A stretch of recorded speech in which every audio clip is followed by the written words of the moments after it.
Creepy facts about each state. New Jersey, The Watcher. Why it's creepy. Let's be real. The average New Jersey Devils fanboy is scarier than the bullcrap legend of the Jersey Devil and The Watcher, a legend that creeped its way to viral fame in 2015. If you don't know the details, in the summer of 2015, a young family moved into a $1 million home in Westfield, New Jersey.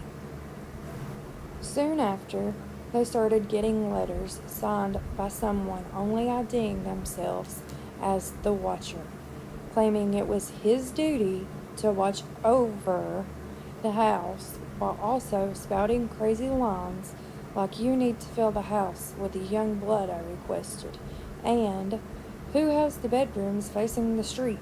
Holy crap." Where it came from. Is this a prank based off a weirdly accepted local legend? A media hoax? Or is it a way to drive down real estate prices? It's impossible to know. New Hampshire, the cursed Isles of Shoals. Why it's creepy. The charming archipelago of Isles of Shoals of New Hampshire's eastern shore is the perfect destination for a seaside picnic or, a series of brutal murders. Two young women were horribly butchered by the particularly creepy maniac with an axe method in the late 1870s, and apparently you can still hear them screaming often late at night, which is objectively unsettling. The specific island, Smutty Nose, is said to be haunted by these ghosts, the axe murderer himself, pirates, and a gang of other poltergeists. And, come on, have you ever seen an abandoned old lighthouse in the fog? It's creepy. Where it came from. The islands have a history longer than the country they are in. Blackbeard himself was rumored to use the island as a honeymoon destination and gold depository in the early 18th century, and naturally, he killed some people there along the way. By the time Wagner murdered the women living on Smutty Nose, they were already ghost stories about the haunting chain of islands. With history, pirates, and of course, axe murderers, come creepy tales. And again, the abandoned lighthouses don't help. Nevada, Area 51. Why it's creepy. Area 51 lore has been satirized, remixed, and riffled on so much in popular culture. Sometimes it's hard to remember how creepy this whole deal was, or even is, in the first place. But secret government cover-ups, dead aliens, and playing God in the middle of the desolated Nevada desert is creepier than probing Randy Quaid. It's been said that everything from time travel, genetic experiments, and alien autopsies are commonplace at Area 51. Frankly, no one outside of high government knows what goes on in there. Where it came from. First off, Area 51 is a real highly classified military base in the southern portions of Nevada. Its purpose is publicly unknown. But in the early 1950s, in the infant stages of the Cold War, President Eisenhower approved plans to build the U-2 stealth plane and created Area 51 to house the development labs and test fields. When reports of the spacecraft-looking plane floated through the public and media, theories spread, and the conclusions around Roswell's alien crash only fanned the flames of speculation. From there, it's been the epicenter for all U.S. government suspicion. Nebraska, Seven Sisters Road. Why it's creepy. There's no shortage of creepy road where creepy things happen stories. But Nebraska's Seven Sisters Road is particularly unsettling, with the legend telling of a young man who, following a dispute with his family, led each of his sisters out to 7 different hills and hung them from a different tree. Where it came from, the precise origins of the legend are unclear. Sometimes it's the father rather than the brother, depending on who's telling the story. But it goes back long enough and is ingrained well enough in the local culture that it's taken into account when making highway construction plans. Montana, the hitchhiker of Black Horse Lake. Why it's creepy. Usually when you see a hitchhiker or a particularly desolated stretch of highway, which Highway 87 certainly can be, it gives you the willies.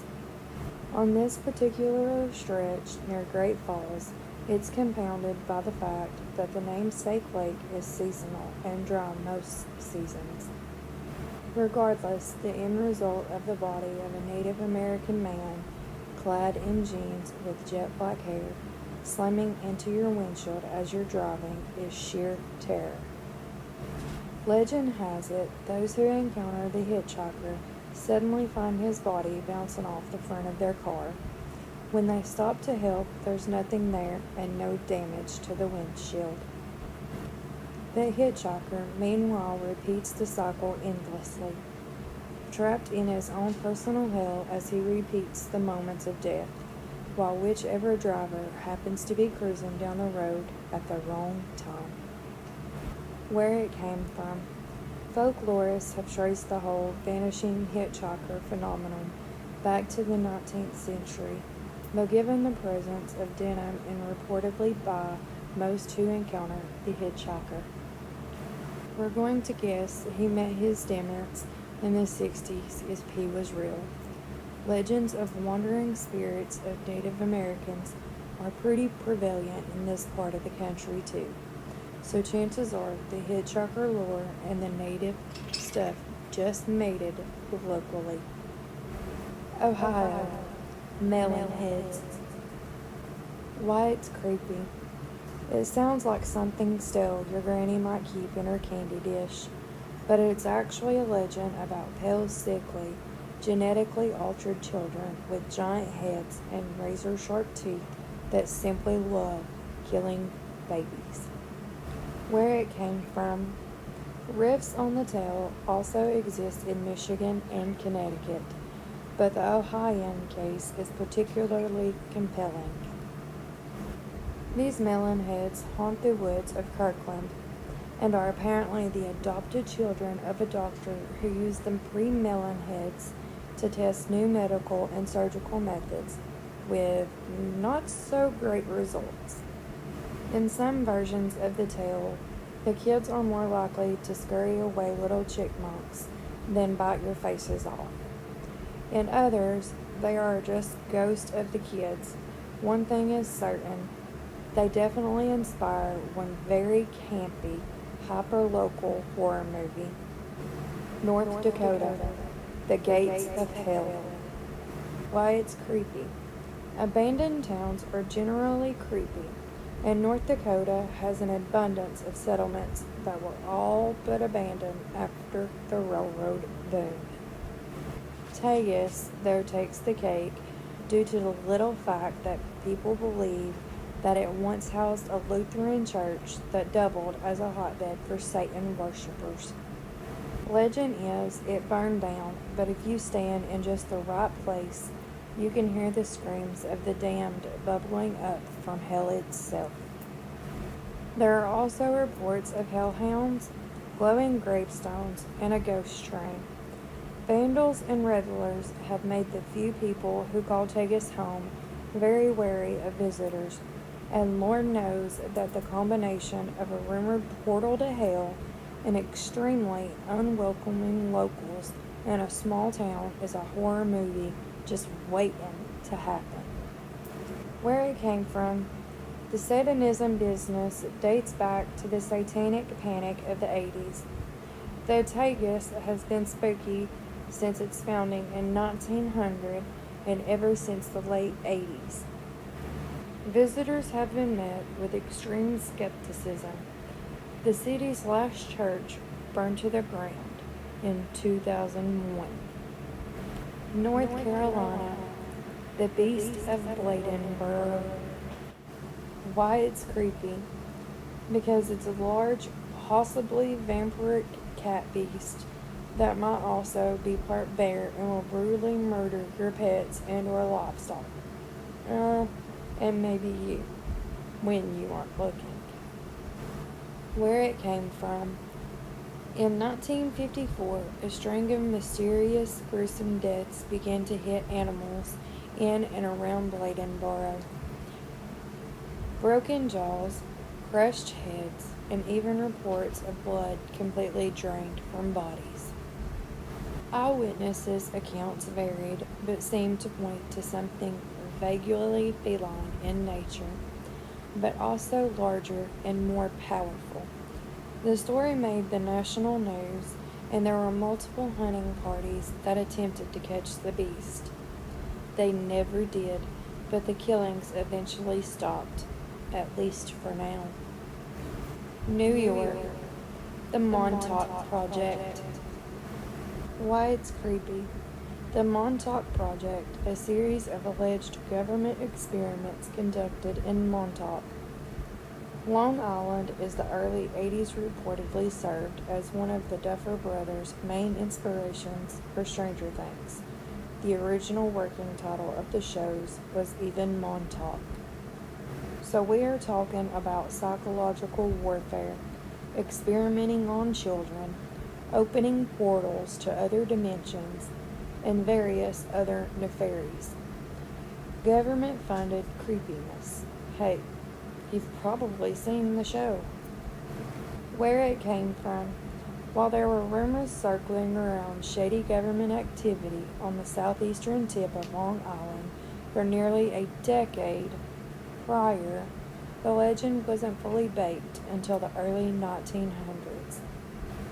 When Peter B. Nichols, a parapsychologist and electrical engineer, helped pen the Montauk Project, experiments in time which detailed a slew of salacious, repressed memories from his days working in Montauk, collaborated by other colleagues. The book detailed time warps to Mars, genetic experiments, and 11 psychic child spies. The Montauk Project itself is said to be a place of a larger psychological warfare conspiracy called the Philadelphia Experiment, which naturally inspired its own film too. New Mexico, Chupacabra. Why it's creepy. It's a rabid beast that may or may not be the size of a bear, that has spikes on its back and glowing eyes. It can fly if it wants, but it will definitely suck the blood out of your pets and family, and a ton of people think it's real, which is almost scarier. Where it came from. Anyone who grew up in the Southwest knows about the legend of the Chupacabra. Down there, it's as big as Bigfoot, even if people can't agree on what it looks like exactly. The first sighting happened in 1995 in Puerto Rico, and eyewitness accounts of the goat sucker have been a steady trope across Central America, reaching a heat in Mexico and the Southwest over the past 2 decades. New Mexico, in particular, has been the source of some notable Chuba sightings. As recently as this summer, a treasure hunter claimed that he found a genuine Chupacabra skull in Las Vegas. South Carolina, boo hags. Why it's creepy. Boo hags basically make traditional vampires seem like the Twilight vampires. They're skinless beings that creep into people's homes in the low country, climb on their chests for a ride, and gain vitality by sucking out your breath. They also have a nasty habit of tearing off a victim's skin and wearing it to keep themselves warm, though they'll usually just leave you short of breath and tired. Where it came from. Boo hags are a fixture of Golaha or Geechee culture, prevalent in coastal low country areas populated by African American descendants of slavery. The creatures are amongst the most horrifying and unsettling among a rich folkloric history, yet seem tamed when compared to the true atrocities of the region that birthed them. Rhode Island, Mercy Brown. Why it's creepy. Rhode Island's home to many haunted houses, including the one that inspired The Conjuring. But one legend you can experience without trespassing is the tale of Mercy Brown. It seemed that back in the day, Rhode Island was in the midst of a vampire panic, and its most famous victim was 19-year-old Mercy Brown. After her mother and sister died, Mercy succumbed to tuberculosis as well. Due to the panic, villagers presumed something supernatural was afoot. When they exhumed Mercy, her body was remarkably well preserved, so they removed her heart and liver, burned them down to ashes, and fed them to her sick brother. He died 2 months later. They say the spirit of Mercy, though still haunts the cemetery of Exeter, where her gravesite remains a place where morbid tourists flock and where a chill hangs perpetually in the air. Where it came from. Historical fact. Mercy Brown died on January 17, 1892, and her cremated heart was force-fed to her brother. Her story is the most famous of many similarly gruesome tales that stoke the fires of Rhode Island's haunted landscapes. Pennsylvania, Charlie No Face. Why it's creepy. According to legend, after a tragic childhood accident, Charlie No Face, aka the glowing green man, lost his face and turned radioactive, literally glowing a toxic green as he stalks western Pennsylvanian highways at night. His main haunt is Piney Fork Tunnel, an abandoned freight tunnel in Hillsville. But if you seek him out, keep your foot on the accelerator. If he even manages to touch your car, it might stall out. Then you'll be hanging out with Charlie No Face for the rest of your probably short life. Where it came from. Ray Robinson was a real man. As a child in 1919, he was severely electrocuted by a trolley wire while peering into a bird's nest, which practically melted and disfigured his entire face. As an adult, Robinson walked western Pennsylvanian highways, Route 351 to be exact, but only at night, as his shocking visage garnered unwanted attention. His glowing appearance is likely due to the petroleum jelly he needed to coat his damaged skin. Those who know him claim he was incredibly sweet, though profoundly isolated, and no, he has nothing to do with the Pennsylvania's other green man. Oregon, the bandaged man of Cannon Beach. Why it's creepy. Far from the rooted in history of Portland's Shanghai tunnels, the bandaged man haunts a lonely patch of decommissioned highway near the idyllic coast town of Cannon Beach. Like many slightly pervy ghosts, he likes to mess with randy teenagers making out in their cars, though more sinister legends have him eating dogs, wandering the wind-swept roadside, and even jumping in the back of pickups and sedans, filling the car with the scent of rotting flesh. Where it came from. The bandaged man made his earliest documented appearance in the 50s, and he was likely a spook story told around beach bonfires by teens when on monster movies, thus the silly mummy-like roots. Still, after hearing that tale late at night, then retiring to the confines of a scheduled road for a little third base action, it's a story that carries enough creepy weight to seriously kill the mood, which is why it's persisted for decades. Oklahoma, the Skirvin Hotel. Why it's creepy? Because the place is basically Oklahoma's equivalent to the hotel from The Shining.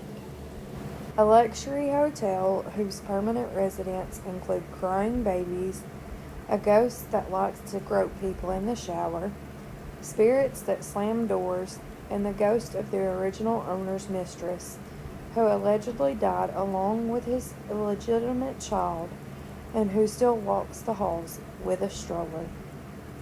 It's so prevalent that even the toughest of NBA players who stay at the posh hotel when in Oklahoma often find themselves seeking alternate accommodations, and that's before the bedbugs start biting.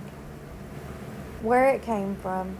The place was built in 1911, and shortly thereafter, original owner Fred Sharable was shot to death, but not before allegedly impregnating a maid who perished on the 10th floor. It's been downhill from there. Even a renovation in the early 90s didn't scrub the supernatural from the most haunted hotel in Oklahoma.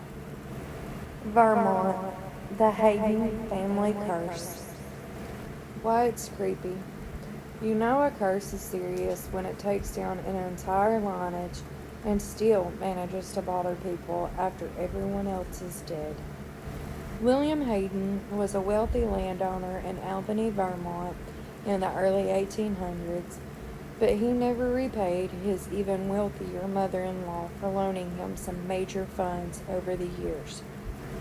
After much complaining, she became mysteriously ill, accused William of poisoning her, and with her dying breath said the Hayden name shall die in third generation, and the last to bear the name shall die in poverty. The Hayden family barely made it another 100 years after being plagued with financial catastrophes and illnesses. Phantom music, mysterious lights, and other assorted paranormal activity is said to haunt their estate in Albany, along with the ghost of a vengeful mother-in-law too. Where it came from.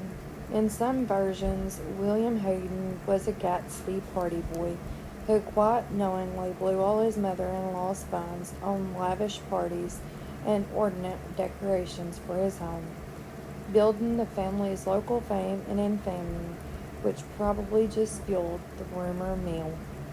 And when all the Haydens died, a wealthy Canadian family moved in their mansion and allegedly used the home for bootlegging and smuggling Chinese immigrants for slave labor. So yeah, even if the curse isn't real, the house itself still has some dark history. Utah, Escalante Petrified Forest Curse. Why it's creepy. Utah's legend is particularly troubling for tourists, as they might be taking their horror home with them, even if they escape the forest. With shocking regularity, visitors who have stolen chunks of petrified wood from Escalante Petrified Forest State Park will mail back their lifted souvenirs. All their letters detailed series of unfortunate events, from broken collarbones, arms, and ribs, to mysterious illnesses, horrific accidents, and financial ruin. The one thing they have in common, they all occurred after the victim illegally stole a piece of the forest.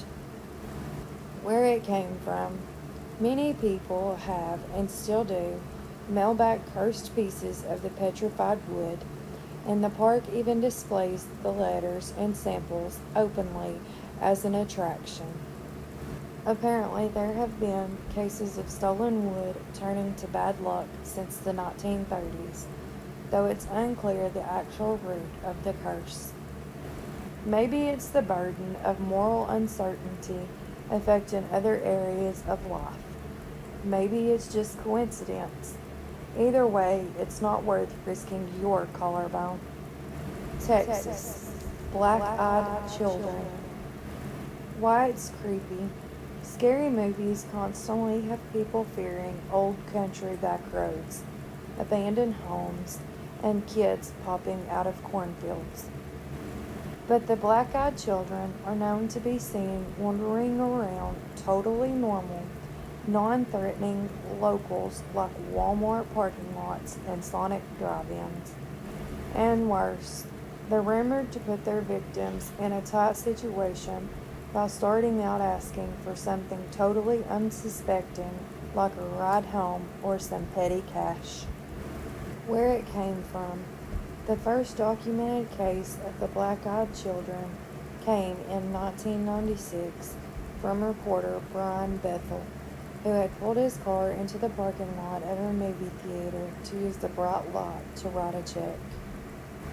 While filling out the check, two young kids, who Bethel claims were between 9 and 12, approached the car, knocked on the window, and asked for a ride home to grab cash to come back for the movie. The children, who totally unnerved Bethel, claimed they didn't have a gun. Weird, right? Before making eye contact and revealing coal black eyes that Bethel later described as the sort of eyes one sees these days on aliens or bargain basement vampires on late night television. Tennessee, the Bell Witch. Why it's creepy. Essentially a real-life horror movie, the hauntings of one Tennessee family by some sort of spirit believed to be a witch ultimately attracted the attention and subsequent visit by President Andrew Jackson. And while Jackson, who allegedly was spoken to by the witch, got the heck out of Dodge, a cave near the site believed to be a portal for the witch's remains as a major tourist attraction in Adams, Tennessee today. Where it came from. Probably Hades, but more factual.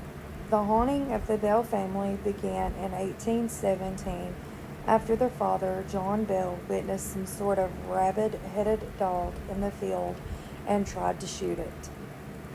From that night on, the family experienced tappings on the doors and windows, sheets slowly being pulled off beds, and eventually the voice of a woman named Kate, who was dead set on destroying the family.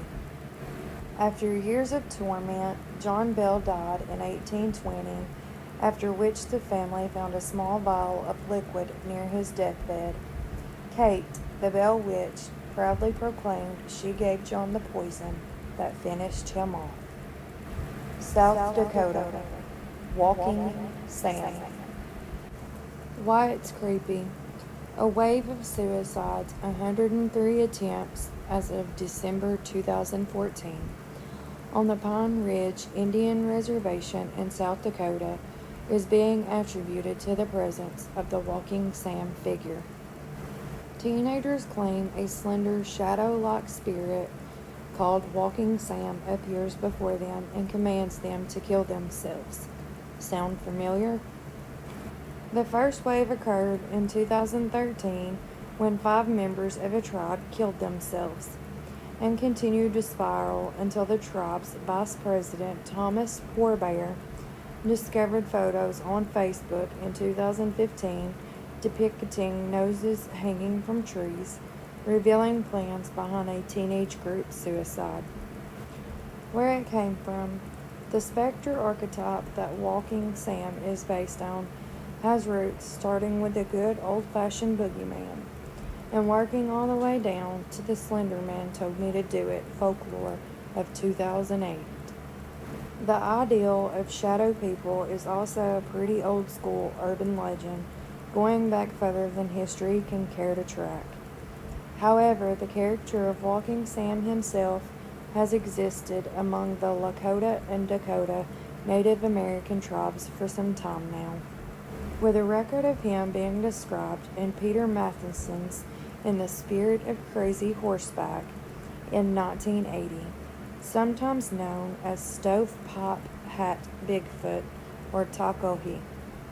The characters being spotted by South Dakota Sox and the Little Eagle tribes as far back as 1974. Georgia, the curse of Lake Lanier. Why it's creepy. The massive man-made lake north of Atlanta is unnerving on multiple fronts, with a reputation for tragic and sometimes mysterious deaths. From a disproportionately high frequency of boating accidents and drownings to unexplained homicides. A construction crew discovered the skeletons of a woman who disappeared in 1958, still trapped in her car at the bottom of the lake more than 30 years later. And since then, people have reported sightings of a ghostly female figure on the lake's waters.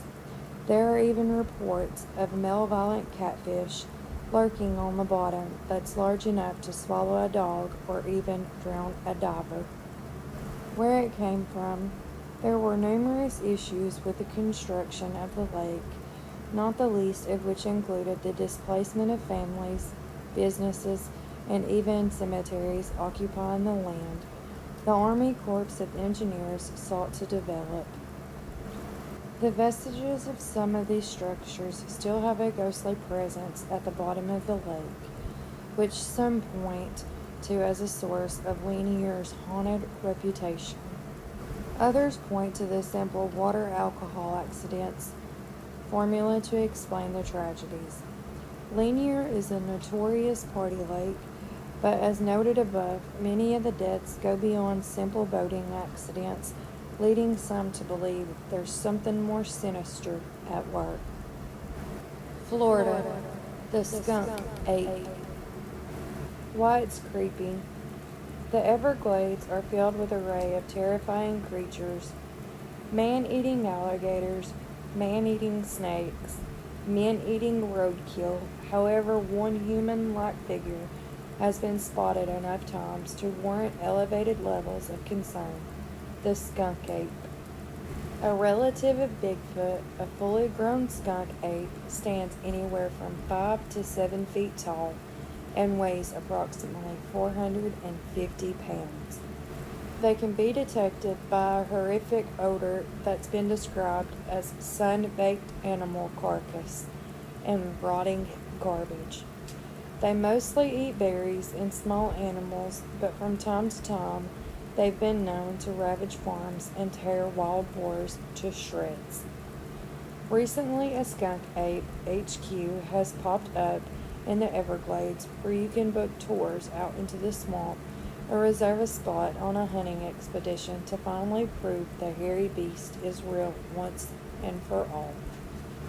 Where it came from, no one can say for sure, but because its lineage can be traced back to Bigfoot, many believe it migrated south from the mountains and found refuge in the swamplands, an environment safe from humans with ample sustenance and room to roam.